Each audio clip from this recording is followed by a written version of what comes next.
Why don't you guys go ahead and introduce yourselves so everybody knows whose voice is what? I'm Duke. I'm Shirley. I'm Butch. Hey. And Butch has beautiful blue metallic fingernail polish on. Nice, isn't it? It's gorgeous. Do you have it too? Of course. Wow. So do I, look. When Shirley gets bored, she always gives us a new color. It was pink for a while, and then kind of a garish yellow, and now she's in kind of a baby blue mode. Kind of a solidarity thing. We just like the fumes, you know. Yeah, it smells great in here now. Thanks. So you guys are playing tonight down in the 7th Street Entry, and I understand this is your first show, right? Yes, Yep. it is. Yep. Wow. So what's, obviously you must be kind of nervous, but what's the one thing you're most worried about? I'm worried about remembering some of the words to a particular song that we've only rehearsed about 4 times. Which one's that? It's called Subhuman. It's a B-side in the UK. Uh-huh. And I just can't seem to get the words through my thick skull. So. I'm worried. I can't decide what to wear. I'm worried that something's not going to work because we have a lot of loops and samples, and there's a lot of guitar effects. And we're trying to be able to use some of the technology live, and we had a tech rehearsal last night that was kind of a mess. So I think we can pretty much count on something not working, so let's just quit worrying. Yeah, absolutely. Yeah, we know it's going to be kind of crazy, so we'll just see what happens. Play Vow. I love the song because you just sound so evil on this one. Listen to that evil laugh. Yeah. Do you feel evil when you sing this song? Just feel kind of mean? I don't know if I feel mean, but a little wicked maybe. Yeah. Vow, and they're here in the studios with me right now, playing tonight down in the 7th Street Entry. First show, and we're just talking about some of those pre-show jitters. Now, I'd understand that you guys had told your record label that you never wanted to play live when you first got signed. What made you change your minds? They offered us money. I wish they had. I think when I first joined the band, I didn't know the boys very well at all. Thank you. And the idea of playing live gave me the creeps with 3 men that I didn't know well enough. And then gradually working on the record, we developed a chemistry, and we became friends basically. And so it was the natural progression to then go out and play live. Mm-hmm. And we actively wanted to do it. So the time's right for us now to be playing because we feel we know each other.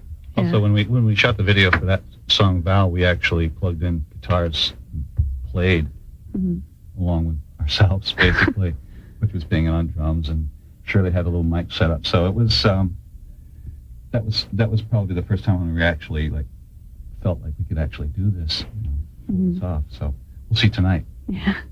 Now, because you had moved here, Shirley, right? Just solely for the band, is that right? All the way from Scotland? I haven't actually moved. I do work here though. I mean, I'm here constantly. I'm very rarely at home. Yeah. Purely for the band. Yep.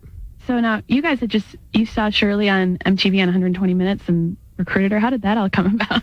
Steve saw her on 120 Minutes and happened to tape the show that night. And Duke and she showed us the video the next day, and we fell in love with her singing. And we called our management, and they called her label, and they tracked her down within 24 hours. And just some feat, really. And it was a long process before she joined the band because she was touring with her band, and we didn't really know if it was going to work or not. She came and we worked on some songs together in Steve's basement, and slowly but surely, I think we started to feel comfortable with each other. All the stuff we did in the basement, by the way, and Steve on an 8-track, ended up making the record, which is kind of cool too. We thought they were going to kind of be demos, and we liked the way everything turned out so much that we just used that as the masters. That's really cool. Queer and Vow was done down there. Bits of Stupid Girl. It seems, I was wondering, with having so many producers in the band, did you find there was kind of like the too many cooks spoil the broth? Were you guys all arguing in the different producing ideas, stuff like that? Yes. Although... Yeah, simply, yes. I mean, obviously there was a lot of arguing, but I think in general, what draws you to working with people is you share a certain sensibility. So, although we have healthy arguments about certain things, we do have a sense of where we want to go musically and what we want to do and how we're going to go about it. So it's not as problematic as it may look on paper. Mm-hmm. You had to be able to swallow your pride to a certain degree, because you could work on something all night you'd think is cool, and the rest of the band would come in and go, that sucks, erase it. And you just have to go, well, if everybody thinks it sucks, there must be something that's not so cool about it. So And but as Shirley was saying, luckily for the most part, I think that we kind of had, even without really talking about it, we kind of developed a sort of a vision that made sense to all of us, almost sort of a sixth sense. A sixth sense. Sixth sense. So now, but you've worked on so many incredible records. What was it like what kind of records did you put aside in order to work on your own projects? A bunch of stuff, really. A lot of people say I'm kind of crazy to do this, but it's been fun and really creatively good for me to be in a band again. As much as I get involved with the bands that I produced, when you work on your own stuff and you get into a band, I think it's ultimately more satisfying.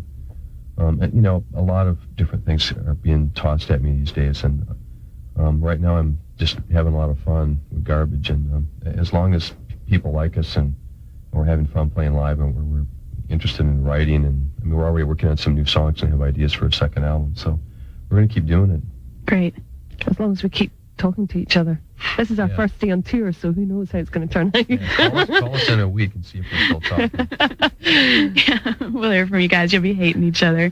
And then Europe, right? You got 6 weeks? Yeah. We're excited. Yeah. Are you going to go to Scotland and play at home? No, unfortunately not. We're only playing one date in the UK because just the way things are panning out, we've got a lot of areas we need to cover. So we're not making Scotland this time, unfortunately, but hopefully next year. Cool. All right. Well, we will see you tonight down in the 7th Street entry. Brilliant. Thank you very much for coming by. I really appreciate it. Thanks for having us. Yeah.